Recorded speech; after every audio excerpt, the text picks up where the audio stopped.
Welcome to Elevated Beautiful Souls. How are you doing today? I hope you're doing wonderful. I am having such a wonderful day. I'm not going to go into too much detail as to why, because it's actually going to be my podcast topic for next week.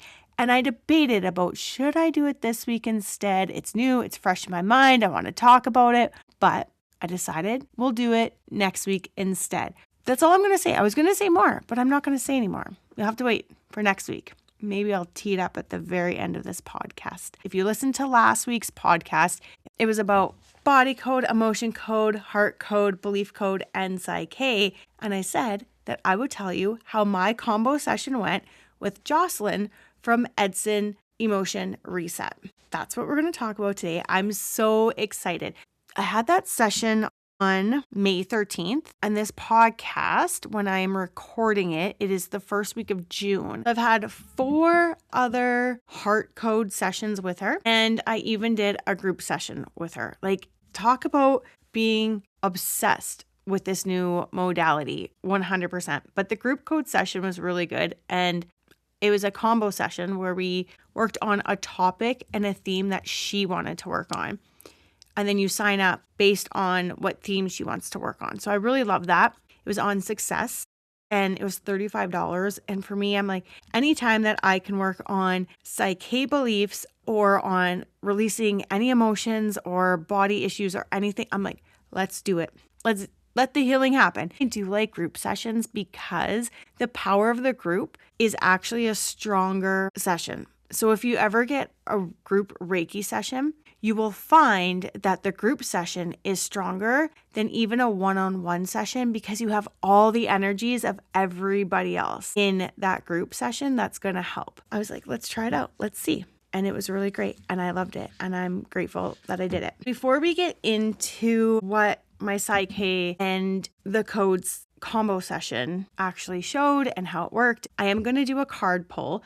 But even before that, I really want to tell you about something that I did on the weekend. It's been about 3 months in the workings. I've taken my Earth Mystery School classes, and basically what that is through Akasha Awakened. It is her level 2 for Akashics, and there's a lot of information. And I've had this belief that I'm not smart enough, I'm not good enough, I'm not maybe worthy enough, or was a belief. But it's taken me 3 months to finally reach out to my first practice client. I need 3 practice clients, and to sit down with her and go through the Akashic Records information. And I think it took even longer because she wanted to do a live Zoom, which was great. But I was nervous, so nervous to do my live stream. For starters, if I can record it and send it to the client, in my mind, it's easier because then if I'm looking at notes or if I'm fiddling or if I'm going through my book or whatever the case might be, it's okay. I can kind of edit that sound out or I can make it sound better. But when it's a Zoom call, you gotta really know your stuff. So there I am prepping. I think I had 18 pages of notes. And I just sent the notes to her after because I was like, I don't even know if I've touched base on all of this. I think I missed some of this. As I was going through talking to her about it, part of my brain was like, I think it's taking too long. Maybe it's too much information overload. It's almost been a 2-hour session. It actually worked out to be about an hour and a half physical session because, of course, we chatted before and after. You have to. But it was really good. I was really proud of myself after the session because I know how much time and energy I put into the session. But as I was doing it live, it was really nice to see their aha moments where they're like, oh, and you could just see it click. And I'm like, ooh, that was right. Ooh, I did hit the nail. Because when you're doing it as a recording, you don't get that instant feedback. You don't get that nonverbal feedback.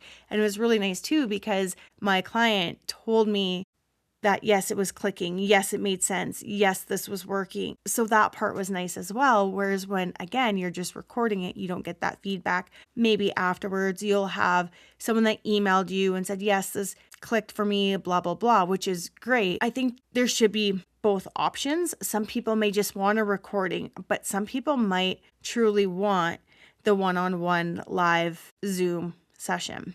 I'm glad that I got out of my comfort zone and did that. I did have one Akashic Records client where I sent off the recording and I've never heard from them again. I checked in on them. I followed up, never heard back from them. Of course, you're like, did I do it right? Was it right? Like, was it wrong? Did I say something that offended them? Did I do this? Like, and you always go into the negative, right? Whereas had I done it live, maybe I would have seen like, oh, it is clicking. Oh, it does make sense.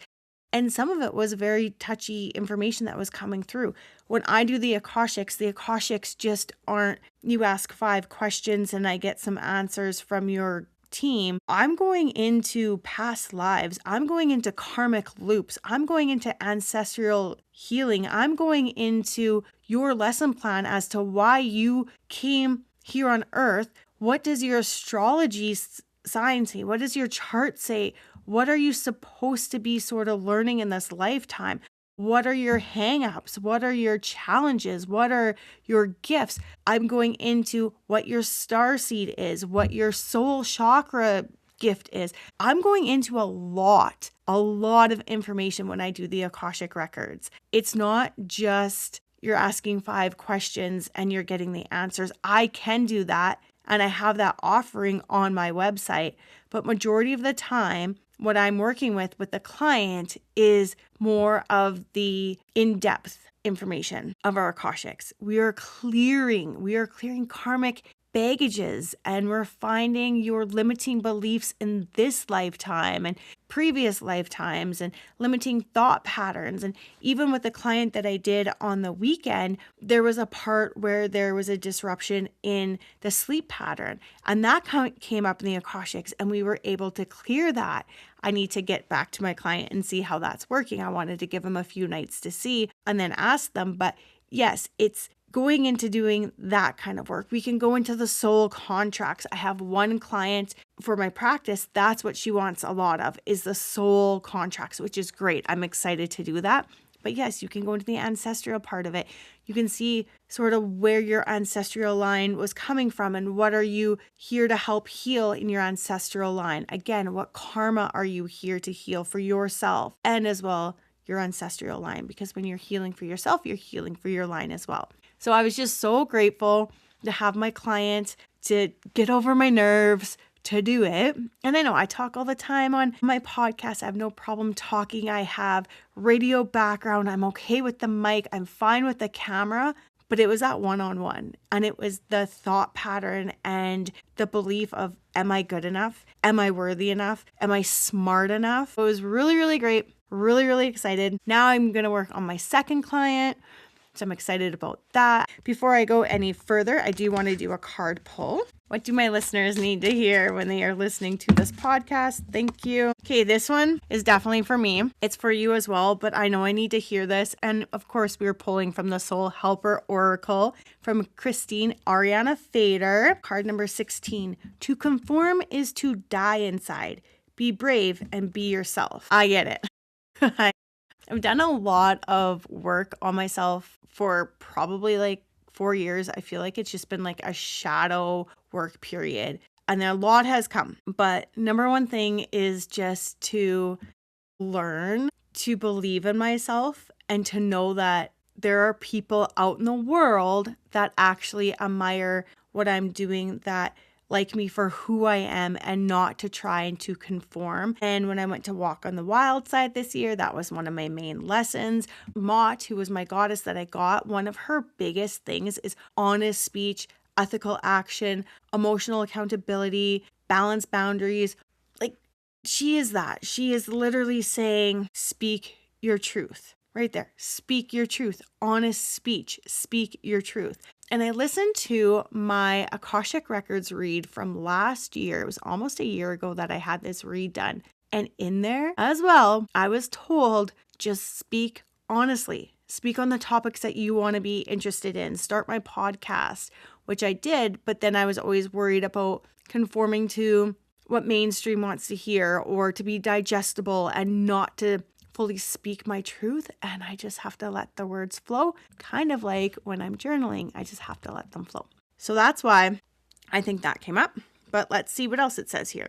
Conforming can be a positive in certain situations. For example, when someone conforms out of politeness, this card has a warning for you. However, to live means to bravely follow your own path. Following the paths of others means, in a sense, dying, withering inside. You merely exist on the paths of others, but you cannot live. You will find the light in your own life only on your own soul path. Recognize and acknowledge your lies and errors. It's a mistake to believe that you can please everyone and follow their wishes. It is impossible. You have been dazzled by the bright kaleidoscope of colors of those who rob you from your strength and your light, and you have lost yourself in them. You have conformed as a chameleon would, and you are making their resonance and opinions your own. It is time to realize this and learn how to say no. It is time to have your own colors in your life, to feel only your own happiness, to let your own light shine out, inner life or inner death. Which do you want? And who are you? It is now time to rebel, to start a revolution. Free yourself from your lower negative energies and decide who you want to be. The moment has also come to share this with the world and those around you. Do not hesitate any longer. Your soul is speaking to you. Listen to your heart, to your feelings. Listen to your own truth. Your helpers for the next 21 days are going to be the tiger. The essential oil is tea tree oil. The healing crystal is white agate, and the healing number is 7. Like I said, it's literally what I am trying to work on so much in this lifetime is not to conform. And even in my Akashic Records reading that I had last year, she even said that, and this year, even on Walk on the Wild Side, I mirror people. So with my Akashic Records, what she had found is that I had a mirror up and I was mirroring what other people around me were doing. So I felt like I fit in. So I look like I fit in because one of my biggest things is not fitting in. As a teenager, I had a lot of trauma with middle school children not being nice to me. They were really, really mean, and I've obviously carried that along, and now I'm worried about fitting in.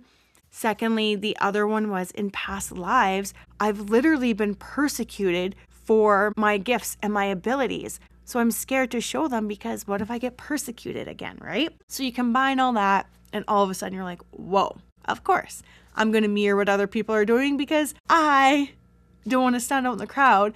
I don't want people to see me because it's scary out there. What if somebody wants to persecute me or make fun of me and make my life a living, torturous hell? Middle school was horrible, which then went into high school, but some kids have it worse. So, okay, into what I really want to talk about today is my Psych K and code session. And I'm just going to call it codes because there is body code, there is emotion code, there is heart code, which is also known as the heart wall, and belief code. In my last podcast, I explained what all of those are along with what Psych K is. I'm just going to go through her quick explanation that she gave me on my printout after the session. And then I'll go into how the session went, kind of like what we did, that type of thing, what we found out. So, a brief explanation of emotion code.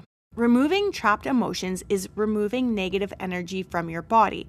With certain life experiences, emotions can be felt so strongly they stay with us in our bodies. Releasing these trapped emotions can bring us more calmness, love, and peace. The subconscious mind knows what negative energy vibrations it would like to let go of and in what order. Like peeling an onion, the outer layers have to go to get deeper inside. You may or may not make the connection with these emotions that were experienced. A memory may come back, or age may be plus or minus a few years of the event. So when she went in and did all the codes, she always put an age.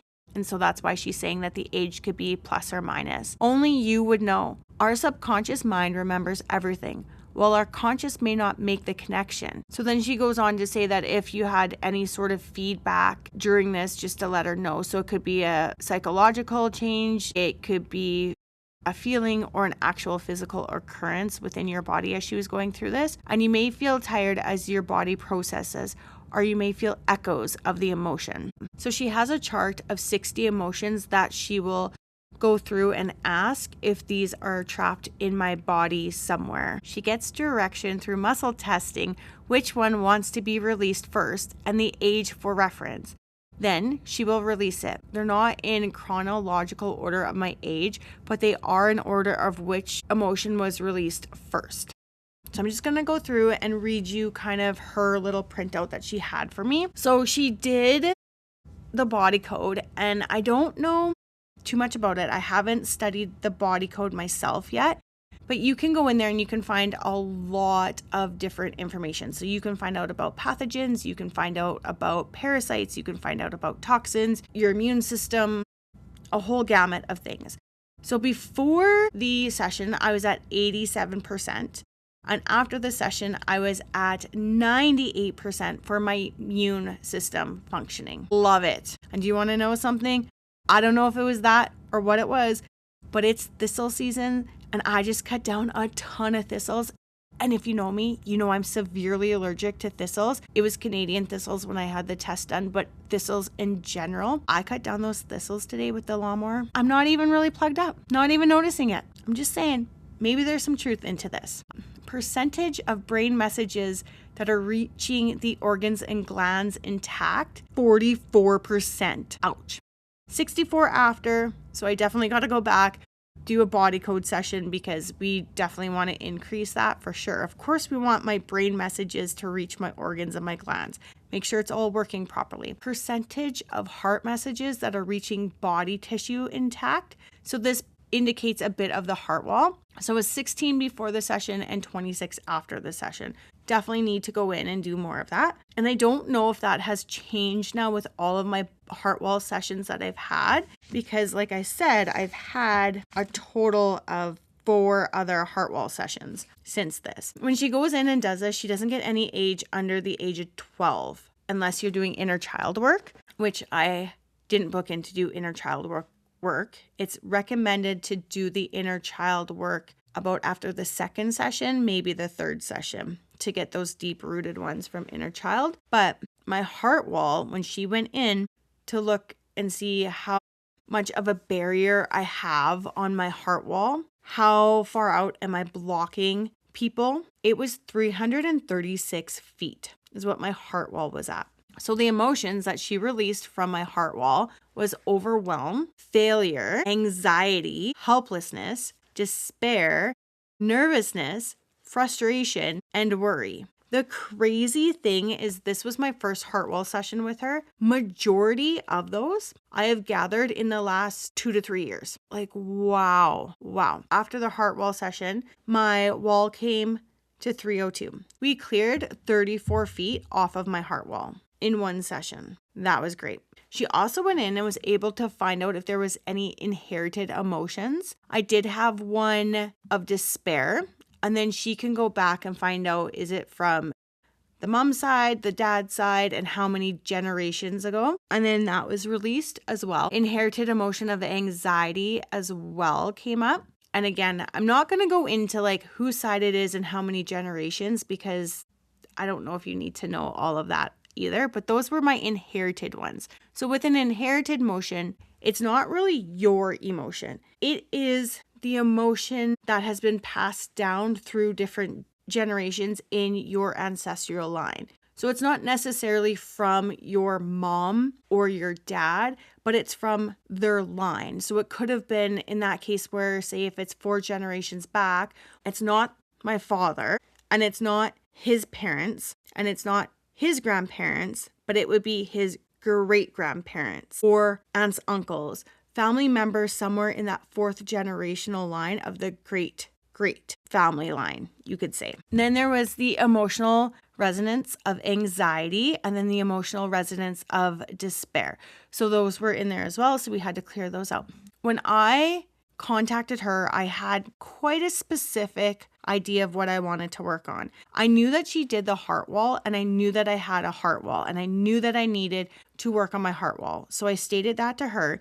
And then I also stated that I wanted to work on other areas within my body. So one being my adrenals, because I know that my cortisol levels are super, super high, and just other things that I wanted to work on. I think I said even my thyroid in there, because I know that in my live blood session, I had a bit of a thyroid concern as well. I did have a lower back pain, which has been there for sure like the last 6 months. And it got picked up even on my live blood. And so when I told her about that, it actually came back as depression, anxiety, and failure is what was causing my lower back pain. It's like, wow. And then she went through and she was able to go through my whole back. So she did the L1, which was anger, the L2, which was anger and anxiety, L3, which is failure, L4, which is bitterness and anxiety, L5, which was effort unreceived, and then post-traumatic physical trauma energy. And she gave an age, and that one is really hard for me because I don't really know. Like, there was nothing really physical that happened at that age. Like, I'm trying to think. Yeah, I can't come up with it. So I might have to sit and journal that one and see what comes up with it. Like, post-traumatic physical trauma. I don't know. I know it could be like, give or take a couple of years. So maybe that's what it is. And then it goes into like your relationship difficulties as well. So I have anger, anxiety, and failure. You'll kind of see like throughout my session, there's a lot of the same emotions that keep coming up. So I'm harboring these so much so in my body.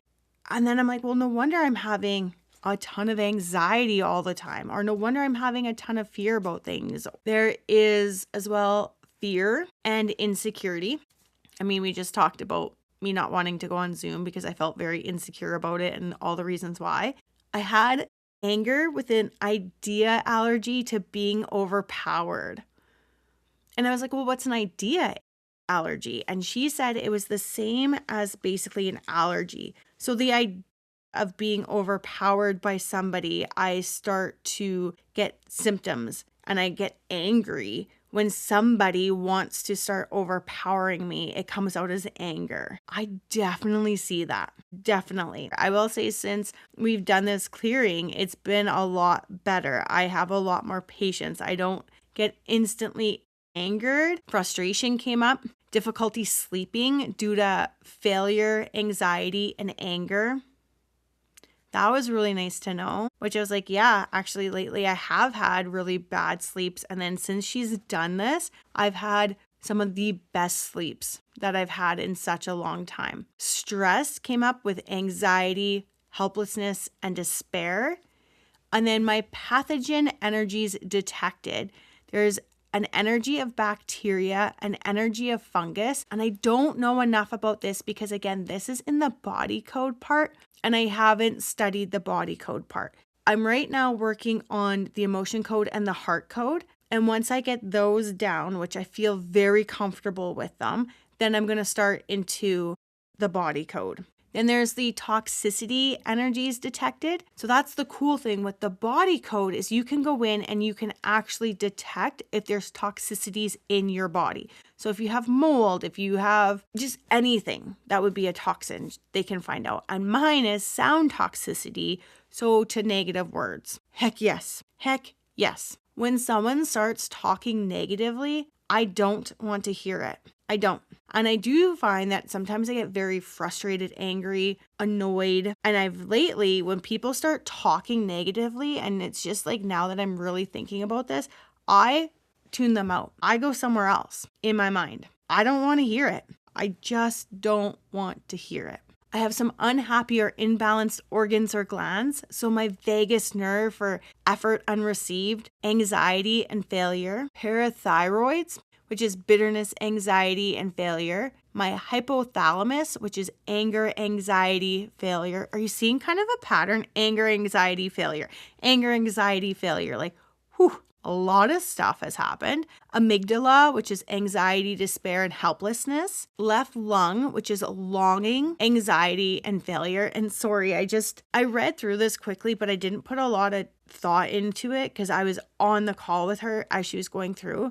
but the left lung would be on your heart. See, this is the thing now with emotion code and the heart code, I cry a lot more. But the longing is at the age that my brother passed. And I know that I've had a lot of problems with my lungs. Even in live blood, it showed up in my lungs. And when I did my class with David, which I talked about in my previous podcasts, which would have been episode 37, Breaking Family Cycles Through Ancestral Healing and Awareness. That one, I talked about as well that if we haven't processed grief properly, it'll run through our whole system, and essentially anger comes up as well. So if you want to find out more about that, you can go to episode 37. Then I had liver with despair, nervousness, and depression. My spleen had defensiveness, anxiety, and frustration. My right kidney had indecisiveness, anxiety, and nervousness. My small intestine had anger, anxiety, and depression. My uterus had stubbornness, anxiety, and failure. My pituitary gland had creativity, insecurity, anxiety, and despair. My right lung had anger, anxiety, and failure. My gallbladder had anger, anxiety, and failure. My left adrenal, indecisiveness, anxiety, and defensiveness. And I do want to say though, with indecisiveness, it could be part of the fact that my starseed, I'm from Meldick, and if you know anything about the planets, there used to be a planet called Meldick, but it blew up because we had technology and we advanced it so quick and so fast, and then it just blew up, literally. So when people are like, just make a decision, it won't kill you, literally, my planet blew up and I didn't ever have a home again. So needless to say, sometimes my indecisiveness comes from the fact that my planet blew up, okay? Ascending colon, frustration, anxiety, and longing. Left ovary, anger, despair, helplessness. Bladder, overwhelm, anxiety, despair. Pineal gland, anger, despair, hopelessness. Heart, bitterness, anxiety, and frustration. Pancreas, anger, anxiety, and failure. Right adrenal, bitterness, anxiety, helplessness. Transverse colon was bitterness, anxiety, and anger. Right ovary, grief, anxiety, despair. Thyroid gland, failure, anxiety, despair. Thymus gland, helplessness, anxiety. Stomach, anger, anxiety, helplessness. Left kidney, nervousness, anxiety, depression. Descending colon, bitterness, anxiety. There's just so much. I was just blown away how many body parts she went into and how much emotion is being held in them. And the same emotion, like I said, like a lot of time you can hear it's anger, anxiety, helplessness, frustration, failure. A lot of the same ones are repeating over and over and over again. And then we went into belief codes. And so I have a belief system and I don't know exactly where I got it from, but I guess my belief system is worthiness of monetary success. And then the belief type was a basic and it was a suggestion. So someone had suggested it and I picked up that belief system. So some of them can be we believe it. Some of them can be from your childhood imprinted. Some can be ancestral. Some could just be a suggestion, like you're hearing something and it got picked up. So there were some negative programs. One of them is I wasn't meant to have wealth. Being poor keeps me humble. I can't process and I'll never be successful. It is mind-blowing to know that you have, or that I have, those beliefs in my subconscious, which if you really sit down and you really start thinking and working and doing meditations and journaling, you could pick that information up as well. The nice thing with the belief code is because when she does the belief code, she can change your belief from the negative into the positive aspect of it. So the limiting beliefs is I must suppress my true self. What did we just talk about at the beginning of this podcast when we did the card pull? Exactly. I fear the unknown. I did fear the unknown. I will say that. If it's storming out, I'm fearful because I don't know how the roads are going to be. So I'm already fearful having to drive on the roads. Like it's that bad of fear of the unknown. I can't make a living doing what I love. Why can't I? How many people do that? So many people do that, but I believed I couldn't. I don't know anything. What did I just say about the Akashic Records reading? How I had that limiting belief that I didn't know it. I wasn't smart enough. I'm not capable enough. Isn't that crazy? I can't be what I want. Yeah, I can. So it's interesting how now, as I even read through this 2 weeks later, it's like, oh my gosh, I see the change already. I absolutely see the change in this. I went into that Akashic record read nervous, but I knew that I knew my stuff. And I can go and talk to my husband about this stuff and it just comes out and I'm blown away. I'm like, wow, I know my stuff. But then when my logic mind gets in, it's like, do you? So I had a faulty core belief that I constantly need to prove myself. This has gone on for so long, probably since I was a kid. I was very studious. I worked really hard at school and I always tried to get good grades. No, I was never like a top A+ student. I just didn't have the drive to do that, but I got the grades that I needed to get. And I always had to prove myself that to others that I was good enough. My grades meant that I was the good kid. I had to prove myself a lot that I wasn't the kid that caused a lot of trouble. I like to talk a lot and I like to socialize a lot in school. And so I had to prove myself that I was smart. I had to prove myself that I was capable of doing the lessons. I had to prove myself that I knew what was going on. I was always proving myself. In my corporate world job, I overdid the amount of work just to prove that I was worthy enough to be an employee there, to prove that I was a good employee, to prove that I deserved the job and not to be fired. I worked so much. I literally took on the amount of work for our team. I picked up all the slack. I did the job of probably 3 people. Everybody else didn't work like I did. And don't get me wrong, I was very quick. I got my work done very quick. And I did have times where I could talk to somebody for an hour and have that break, but my work was done at that point in time because I would go in and I would work so hard and meticulously for the first 5-6 hours of my day that the last 2 hours of my day were really my time where I didn't have to work as hard because I've already accomplished more than what I had to accomplish for my day. I overdo it all the time.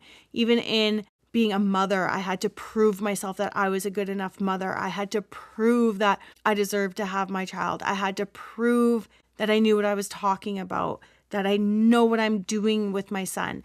I have to prove that not only to the world, but to my husband. I have to prove that to his family.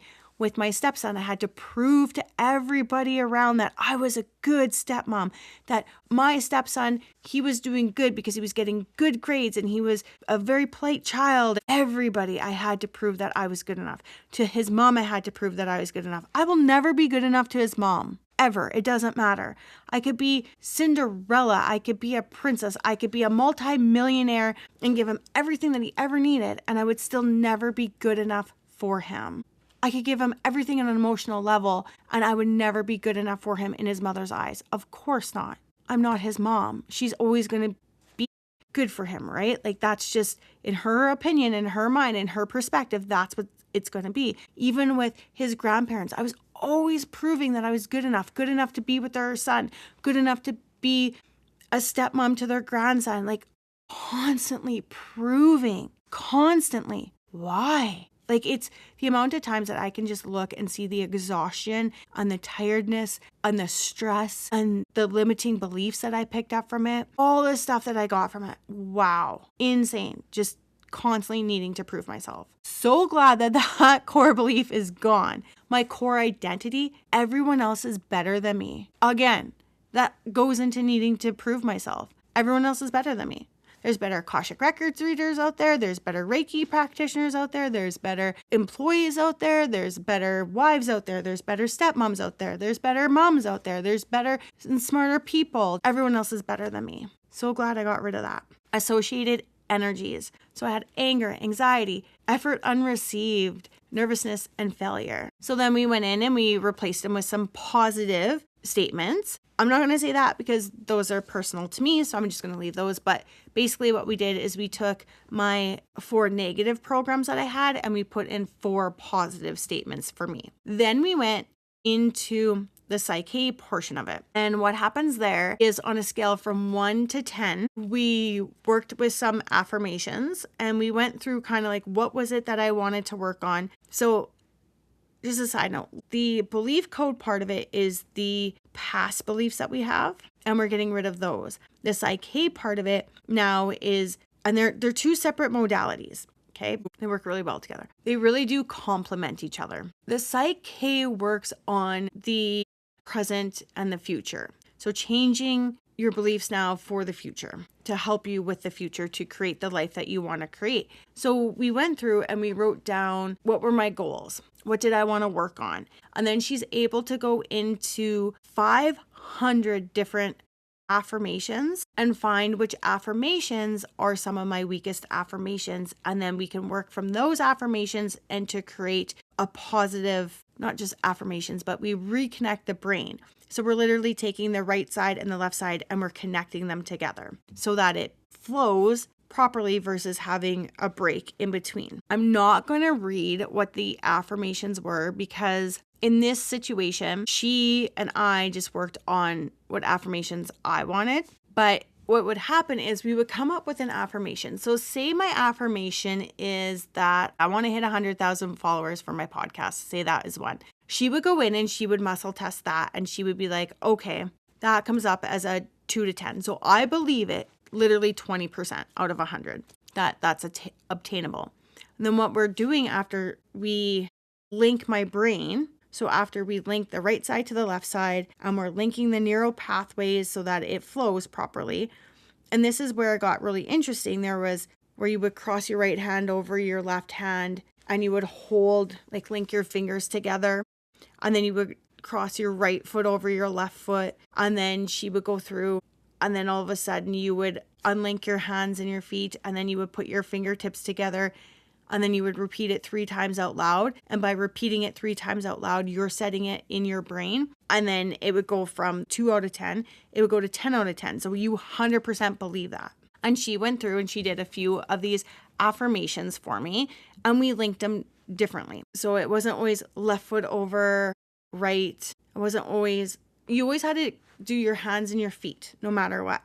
But sometimes it would be like you could put your right foot over your left foot, but your left hand over your right hand. Or it could be right and right, or it could be left and left. And then even when I went into the group session, we did one which was really cool where you literally put your arms all the way to the side of you. You spread them right out and you picture your right brain in your right hand and your left brain in your left hand. And you're literally taking them as you're thinking of the affirmation. Your body literally starts to move your hands together until they come in front of you in prayer position. And then at that point, you're literally linking both brains together. So the right side and the left side together with that one. Like it's not you logically thinking it. It's your subconscious is controlling your body to do it. It was so cool when she did that in our group session. It blew my mind. I was like, no way. Like it was really interesting, I thought anyways. Then she goes into give you some recommendations of what she would like to see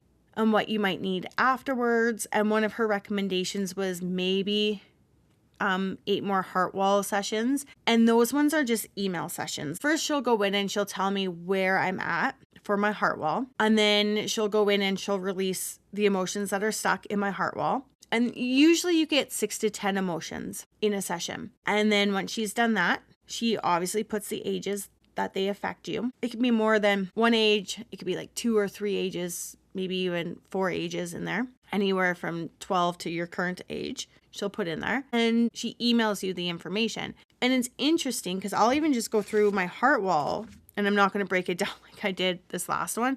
But I started at 336. And in this first session, we ended up at 302.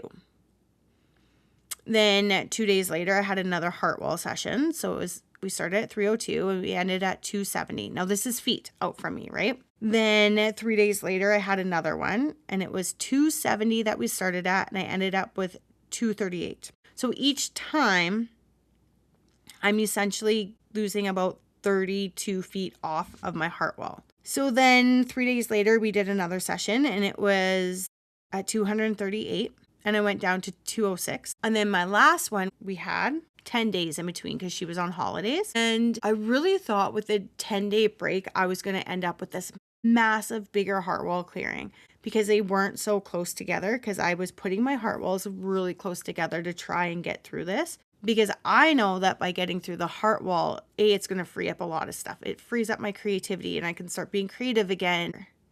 And I went from 206, actually, I went from 208. I ended up putting on 2 feet in that 10 days, which I was like, when I got that, I was like, that's weird because I know I was at 206. So in 10 days, somehow I put up 2 more feet of blocking and I went down to 181 feet. So it was only 26 feet that we cleared. It's almost my 32. Like, I know it's not, it's 6 feet less, but it bothered me that it was 6 feet less. I was like, I've put on 2 feet, not happy with that. And we didn't clear as much as before. And I really had this expectation, or this, maybe not expectation, but hope that I would get more of a bigger clearing. So now I've slowed it down and we're going to do 1 a week. But again, everything that's coming up is anxiety, failure, helplessness, frustration, overwhelm, like the same sort of theme as before that we saw. So I was just like, wow, like there's just so much that's going on in my heart. I am getting now, my last one, I got a couple of different ones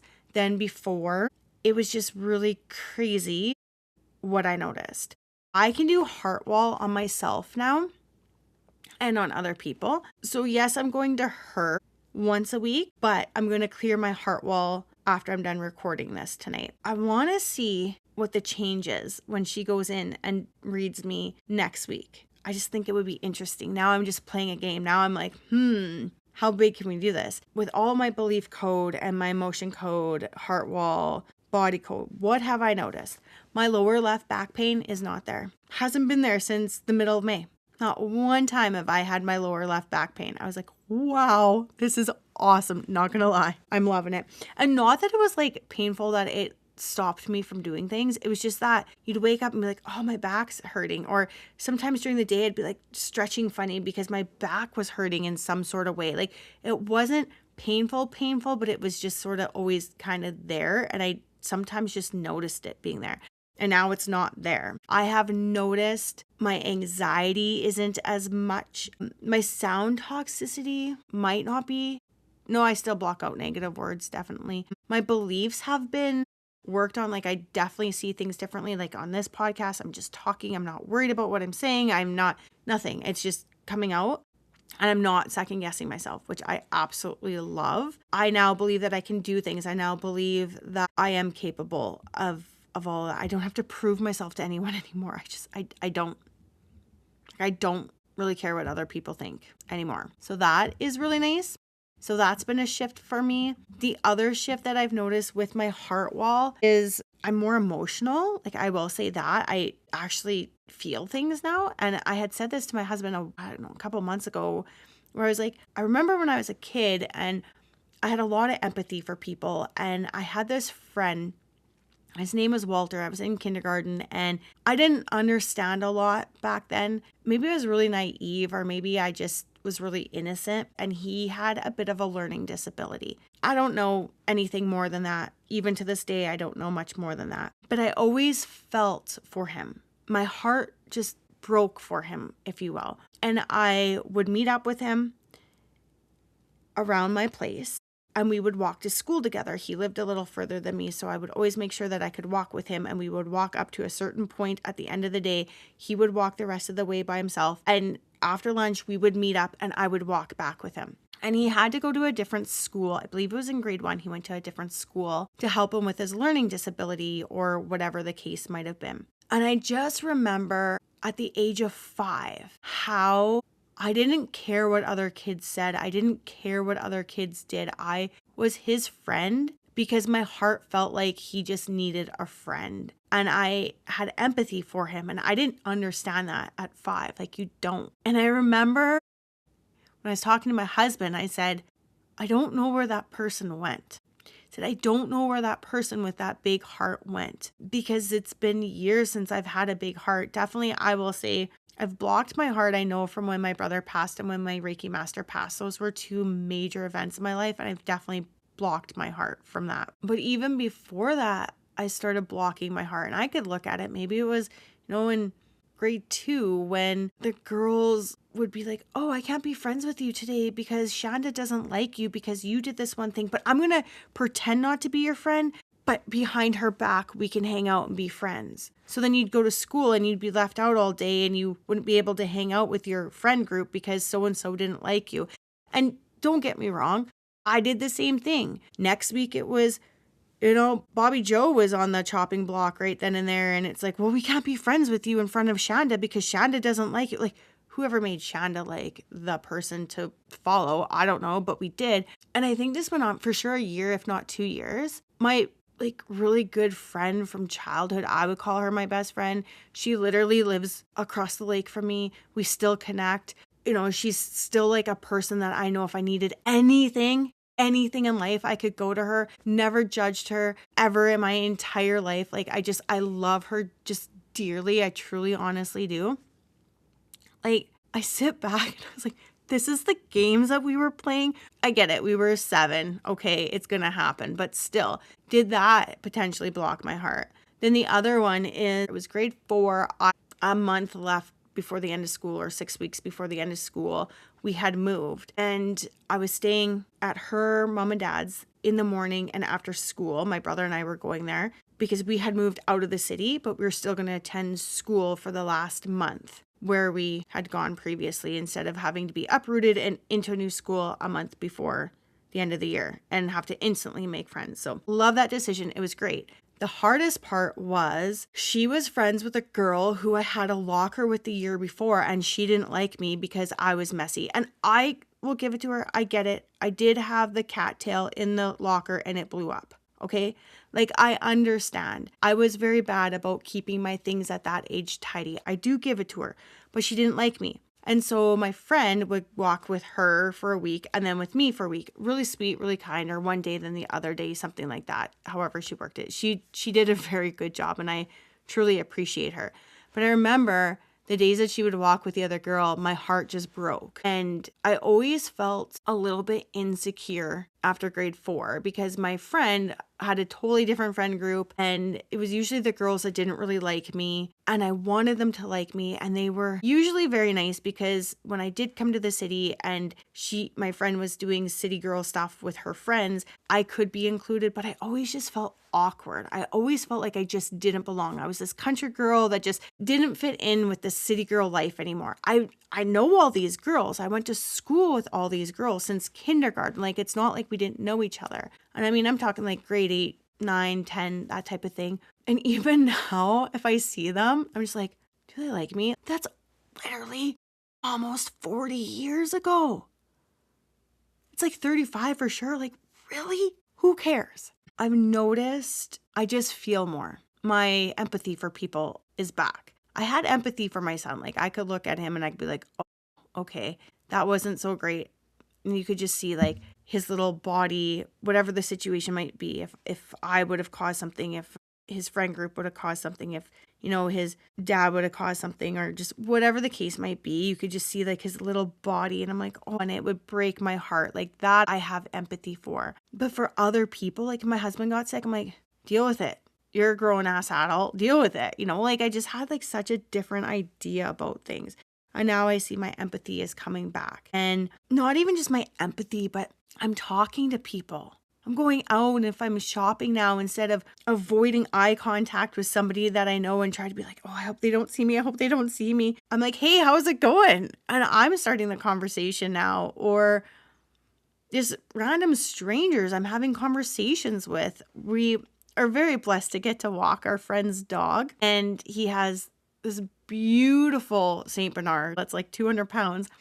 Just walks so nicely. I love it. He's so slow. It's so great. His shoulder height is almost as tall as my son. And I think his head height is maybe an inch shorter than my son. So he is huge. Like my son's 4. So he's a big dog. And a lot of people don't see big dogs. There's neighbors that are stopping and they're asking about this dog and they're intrigued and they're in awe of how big this dog is. And I'm having these conversations with them and I'm happy and I'm smiling. That's the other one. I'm smiling more. I'm laughing. I'm finding joy in life that before I wouldn't have found. And you can say what you want, but to me, there's something going on. Like that heart wall is definitely, it's coming down and things are happening. So I'm pretty excited about it. I'm 14 feet away from being halfway through the distance that my heart wall was. Like I'm so excited. I can't wait. My son, we had his heart wall done and I have to go through and I want to do another session on him. Again, I did a combo session with him. You're like, why did you do a combo? He's 4. You don't understand how much these little kids pick up. How much just my husband and I talking, what can he just pick up from that? He's literally a little sponge right now. He picks up everything. And he can pick up your tone. He can pick up what you're saying. He pays attention unbelievable. I don't know how many 4-year-olds do, but he definitely is an old soul. He's been around a lot and he picks up on a lot of stuff. But we had his heart wall done and I was out shopping that day with him when she was his combo session. And when she released his heart wall, all of a sudden he's like, Mom, can I have a hug? And he just got like really soft and calm and he wanted me to hold his hand and hug him and just be close to him. And I was like, wow. And he came home and he rested on the couch. He was just really calm that night. There was no running. He was talking calmer and quieter. And I was just like, this is amazing. So we have a little bit of his heart wall left to clear him back to 0. So we'll get that done in another combo session. It's great. I know how to do emotion code and I know how to do heart wall clearing. I've done emotion code on my husband. He actually had a pain in his side and he'll say it's from an infection that he had. And I'm going to say that it's from the emotion code because what emotions came up, I'm like, oh yeah, that's kind of been our theme the last little bit. And again, I'm not going to tell you what it was because he didn't give me authorization. I didn't tell him I was telling this, but I worked on him. And even after he's like, it was, like my side doesn't hurt as much right now. I'm like, oh really? I'm like, I just did some emotion code on you. He's like, okay. And then same thing with my son. I did an emotion code on him the other day. Just something came up. I was like, I wonder if he has this trapped emotion. And I released his trapped emotion. And then I've been releasing some of my trapped emotions because, again, I know how to do it. I might as well just do it and work on myself a lot more. Did I have any symptoms from doing all of this and all this energy work? Because it's literally been 2 weeks and I'm just hammering this energy work at me. Yes. I did have a day where the bathroom was my friend. I will say that. That's all you need to know, which is one thing that could happen because that's your body literally releasing everything. The other one is sometimes you can actually process it and release it through that emotion. So my one emotion was anger. Go figure. Yesterday was my anger day. Not the best day, I will say that. It took me, until our group session and my son having a nap and myself laying down afterwards to finally release all of that. So the morning was a lot of anger and I was feeling it. Like I was just feeling anything was setting me off yesterday. Like it didn't matter. Cutting up watermelon was setting me off. Like really, like it was just processing that for sure. The other one was the anxiety that I had. Like could it have been the coffee? Maybe. But I noticed a couple of mornings already I've had some anxiety. I'm just like, oh, like what's this? Like why am I having some anxiety right now? And then working through that. Other than that, I haven't really had any other sort of emotions come up that I've had to process out as the actual emotion, which was nice. And nothing else really. I do a lot of energy work as it is, being a Reiki master, doing Reiki for my family, clients. I'm used to processing energy. I do a lot of Reiki on my son quite a bit. He wants Reiki tonight too, so I'll have to do Reiki for him. But I do process a lot of that. I've noticed too, the one thing that I'm doing a lot more of right now is showering. So I'll have my shower in the morning, but I'm having a shower after supper every night. It's like I'm just cleansing whatever energies need to be released off of me right now. So I am doing that. That is something that just started as well. I know it's not going to be something that I'm going to continue with. It's just during this process, I seem to be wanting to have a shower. But yes, I do emotion code and heart wall sessions. I don't have them up on my website yet. If you're interested in one, please reach out to me. Please let me know and we can go talk further. We can discuss what you need done. If you feel like you have a trapped emotion, if you feel like something isn't working, if there's a pain in your body somewhere, I can guarantee you that's a trapped emotion. I had I guess you could call it tennis elbow in my right arm for quite some time. I would pick up like the grocery bags and it would just really hurt. And at times I was like, I can barely move my arm. It seemed like I sat down one morning, got my book out and I started releasing some emotion. I was like, wow, it's not bothering me since. So if there's a part of your body that's hurting, let me know. We could work on that body. We could see what emotions are trapped. And I say emotions because a lot of times it's more than one emotion. And again, we can release up to 6 to 10 emotions at a time. So we could work on that for you. I could do heart wall clearings. I truly believe in the heart wall clearings. I started doing my husband's heart wall. I don't know if he probably won't believe anything. He is just that guy that is so skeptical at first. And because it's not an instant noticeable change in him, it's really hard for him to believe, but it's fine. I'll just keep working on his heart wall and eventually things will work out. And we can do heart wall sessions 3 days in between each session. So if you have a session on Monday, we can do one on Thursday. It's best to leave the time in between like that. Because I do a lot of energy work, I did, like I said, book mine a little bit closer together.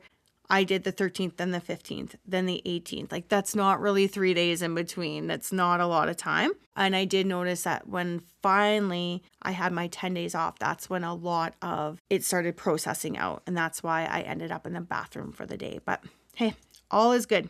So yes, if you're interested in that, get a hold of me. I do have Reiki sessions available on my website. I have Akashic Record reads available on my website. When I get done with my practice clients, I will have different Akashic Record read options as well. The body code, the emotion code, the heart wall, those are things that I'm so passionate about. The belief code is going to take me a bit to get there, to get that training for sure, but I will definitely be getting that training, so don't worry.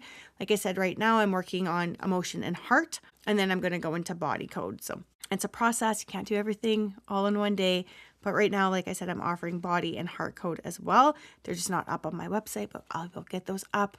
I thank you so very much for being here today. If you want to share this with somebody, I would truly appreciate that. If you want to leave a comment, I would appreciate that. If you want to leave a review, I would appreciate that. Reviews help me to be found in the podcast world. And one of my goals in 2026 is to get my podcast out to more people. And what is so amazing, my Akashic Record reader, she has a podcast as well. It is Being Extraordinary. And she just got notified from Apple that she's in was it the top 100? I don't have the post. Anyways, I think she was in the top 100 for spiritual podcasts. And I was like, oh yeah, that's so amazing.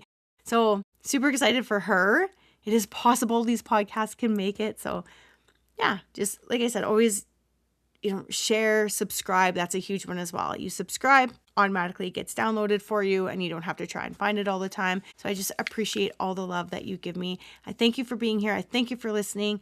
If you want to know anything more, just email me at elevatedsoulhealing@gmail.com. If you want to go to my website, book in with me for any services, it's at elevatedsoulhealing.com. And if you want to follow me, you can find me on Facebook and Instagram at Elevated Soul Healing, or my podcast on Facebook is Elevated, and on Instagram it's Elevated Pod. And you can also find me on TikTok. I thank you again so very much for being here. Thank you, thank you, thank you. And I hope that you have a wonderful, wonderful week. Oh, next week, we are talking about an emotion that I let go. It was an inherited emotion that I had, and the process of finding it and how I released it and how I used the Akashic Records for it and the emotion code for it. I cannot wait to tell you that story. I cannot wait. That's what I really wanted to talk about today, but I'll talk about it next week. So please stay tuned for that as well. Thank you and have a wonderful, wonderful week.